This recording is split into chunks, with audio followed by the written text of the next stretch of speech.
রাসূলুল্লাহ সাল্লাল্লাহু আলাইহি ওয়াসাল্লামের কাছে আল্লাহ তাআলা যে কোরআন নাজিল করেছেন, এই কোরআন যেটা লেটেস্ট ভার্সন অফ রেভিলেশনের সর্বশেষ ভার্সন, এটা আল্লাহ তাআলা বিষ্ণু ঈসা ইসলামের কাছে নানাভাবে নাজিল করতেন।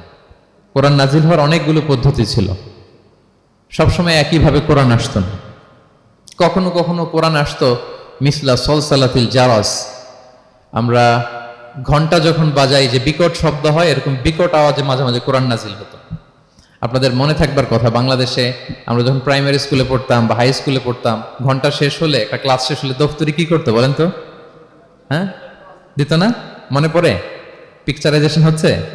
আচ্ছা, প্রচন্ড আওয়াজে ওই বেলের মধ্যে বাড়ি দিত, তখন আমরা বুঝতাম কি একটা ঘন্টা হয়েছে। এক ক্লাস শেষে একটা দিত, দুই ক্লাস শেষে দুইটা, ক্লাস যখন সব শেষ তখন অনেকগুলো দিত, বুঝতাম যে ছুটি আমাদের।